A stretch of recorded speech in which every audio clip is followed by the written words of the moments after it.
tenemos una psicóloga muy especial invitada el día de hoy, que precisamente tú la vas a presentar porque la tenemos Sí, aquí. aquí la tenemos.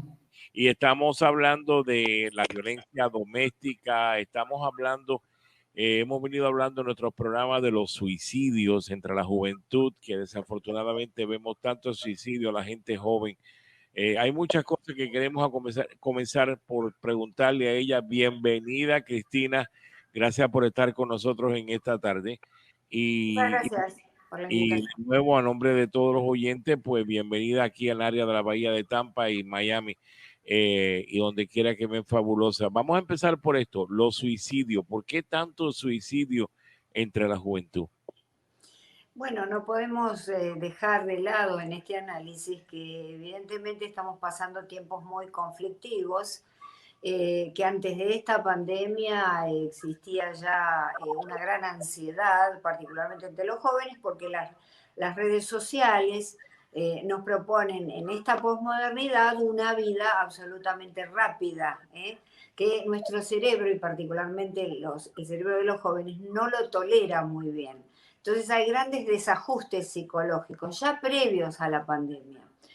Si le agregamos el peso de una pandemia a esos cerebros que todavía están inmaduros, porque sorprendentemente las neurociencias nos indican que el cerebro termina de desarrollarse alrededor de los 30 años y no a los 18, ni a los 21, ni a los 24 como queremos nosotros, que nuestros chicos ya sean grandes. De modo que eso es un peso muy grande que puede generar depresión. Los grandes problemas que vemos ahora, lo hemos visto siempre, pero ahora han aumentado mucho, es el trastorno de estrés postraumático, la depresión y la ansiedad. Entonces, esta depresión que con un material genético y una familia determinada puede desarrollar un adolescente, puede llevar a la ideación de suicidio en caso que sea uno de los tipos de depresión más severos que necesitan una atención urgente, que es la depresión mayor. De modo que, por otro lado, los jóvenes se ven en esta posmodernidad muy desatados, desanudados del núcleo familiar. Estamos perdiendo valores, principios, la unión de la familia, los padres salen a trabajar, los chicos quedan solos. Esto amerita también algún tipo de análisis más profundo. En mi caso, yo me dedico a este tema, ¿verdad?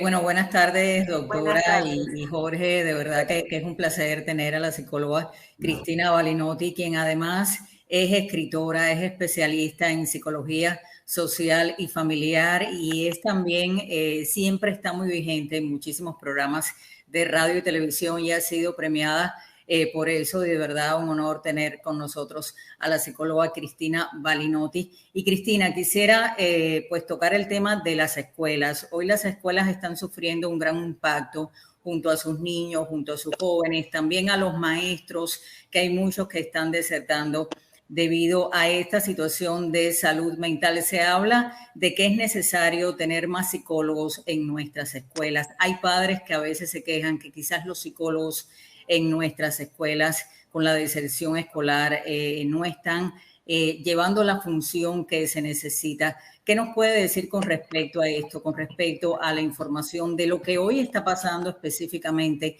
con los niños y la salud mental en nuestras escuelas? Bueno, en efecto, hay una gran desatención de la salud mental desde el punto de vista del presupuesto asignado a la salud mental, particularmente en las escuelas. Debiera haber gabinetes psicopedagógicos con psicólogos en el lugar que puedan atender cualquier inconveniente o conducta desajustada de algún alumno y comunicarse inmediatamente con los padres. Es muy importante la conexión entre la familia y el niño a través de una interpósita persona que es un experto, que está en la escuela, que tiene nociones de pedagogía, pero al mismo tiempo tiene una gran experiencia en psicología clínica. Esto nos está faltando. Justamente tenemos presupuesto para todo en este mundo tan desarrollado, menos para lo más importante que es la salud mental de nuestros hijos y de todos en general. Pero vamos a convenir que nuestros hijos van a ser los que van a liderar los gobiernos y los países del futuro. Entonces, digamos, es algo precioso que no estamos atendiendo adecuadamente. Los casos de violencia, doctora, también con el tema de la pandemia, siempre han existido los casos de violencia doméstica y sobre todo en la comunidad latina, ¿verdad? Porque quizás venimos arrastrando ese machismo, ¿no? O otros problemas que venimos de nuestras comunidades de diferentes países, de nuestras diferentes culturas, pero también con el COVID, con la pandemia, se han incrementado los casos de violencia doméstica. Háblenos un poquito de esto, cómo se pudiera evitar, cuáles son esos signos que muchas veces vemos en nuestros hogares y hoy más que nunca.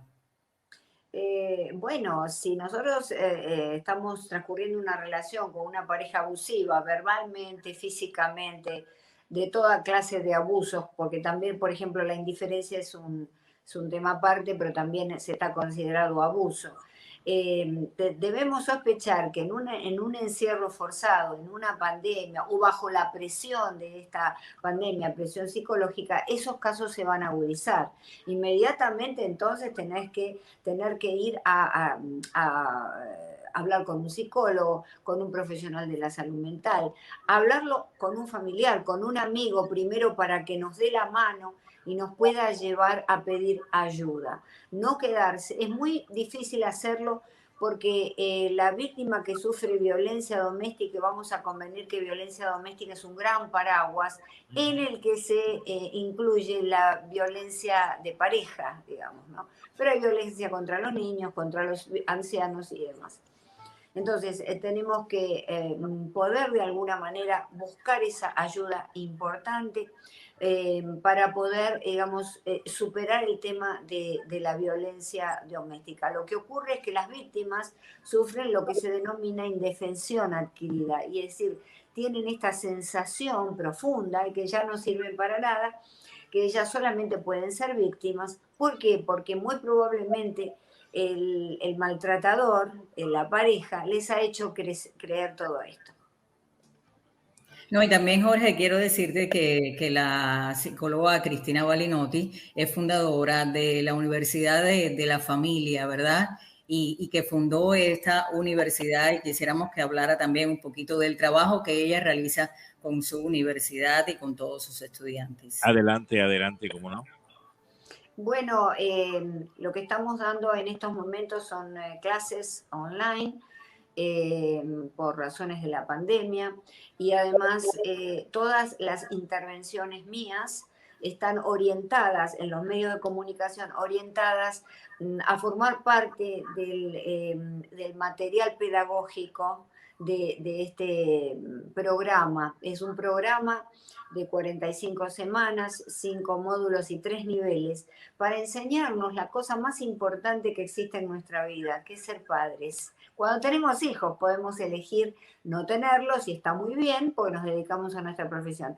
Pero si decidimos tener hijos, lo importante es aprender a ser padres, ¿eh? Porque para todo necesitamos Qué difícil, licencia ¿no? en este mundo. Para manejar un auto, nos piden licencia para todo y nos lanzamos a la tarea más importante sin ningún tipo de conocimiento.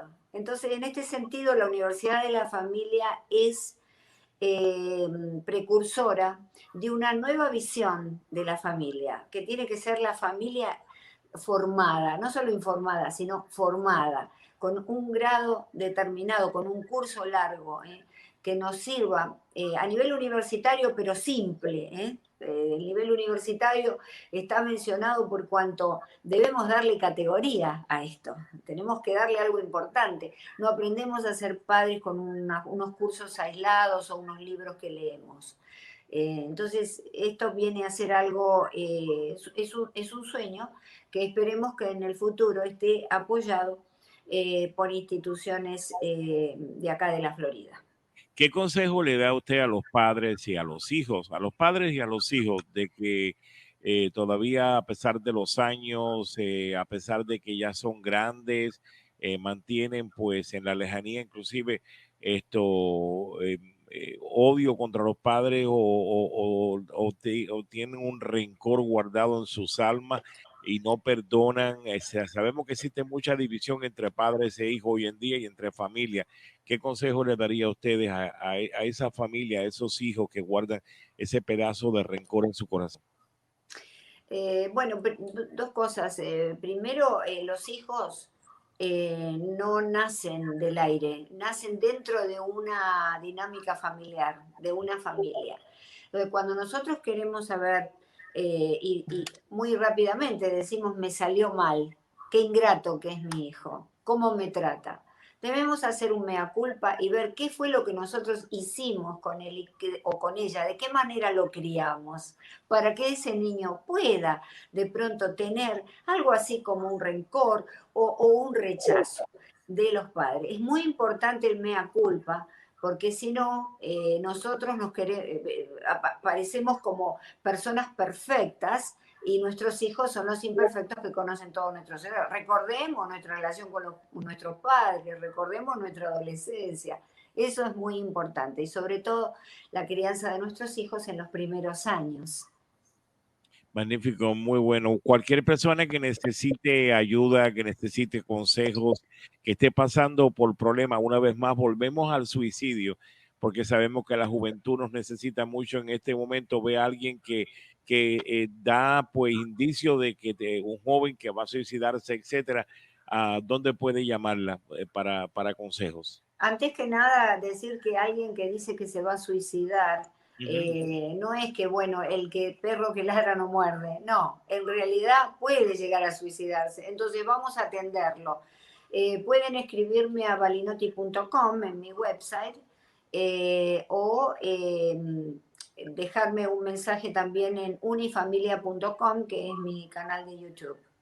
Doctora, No y es también sí, es me que pueden. gustaría ahora que tocan el tema de la relación entre padres e hijos, a veces vemos, y vuelvo a tocar el tema, ¿no? Que venimos de diferentes culturas, a veces vemos que hay una división, que hay una separación muy grande que se hace específicamente entre los adolescentes con sus padres, como los padres con estos jóvenes adolescentes que hoy también con las redes sociales de verdad que se ha convertido un poco en el enemigo número uno de los padres, ¿no? Porque de verdad, pues a veces los padres no pueden acceder a las redes sociales de sus hijos y muchas veces no saben qué es lo que están haciendo, no saben con quién se están relacionando, no pueden tener su contraseña. ¿Cómo se pudiera promover este acercamiento entre padres e hijos? ¿Qué es tan difícil, sobre todo en la etapa de la adolescencia? Debemos establecer una hora al día o media hora al día en la cual encontrarnos con nuestros hijos en la famosa cena familiar que ya no tenemos. Pero si no puede ser una cena, un jugo con galletitas, un café, nos reunimos en torno a la mesa familiar, que es el altar donde todos comulgamos, porque vamos a convenir que la comunión en la familia es la más importante. Y entonces, sin celulares, sin computadores, y ser nosotros los padres, de nuevo el mea culpa, los que no usamos los celulares. Muchos de los padres están ellos primeros dando el ejemplo. En las mesas de los restaurantes se ve a menudo, en las familias están con los celulares. Siempre tiene que haber un momento de privacidad para el diálogo. En ese momento abrir el diálogo. Si tenemos hijos adolescentes y no están acostumbrados a eso, decimos, bueno, mira, a partir de ahora mamá y papá establecen esta costumbre. Vamos a charlar un poquito. Yo te voy a contar mi día y empezar uno como padre dando el ejemplo. Me fue muy bien, conocí a otra persona, tuve éxito o fracasé en algo. Al principio el niño va a creer que eso es una penitencia o algo muy extraño, no lo va a aceptar, pero después, y hay muchos ejemplos de ello, lo va a aceptar y va a esperar ese ratito para poder hablar con mamá y papá.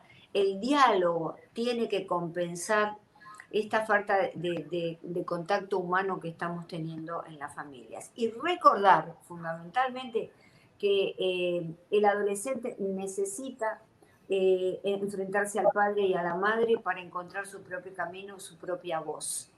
Entonces, no nos pongamos nosotros en contra de esa posibilidad. Démosle la posibilidad de que lo haga, pero en medio del diálogo con papá y mamá, con la familia.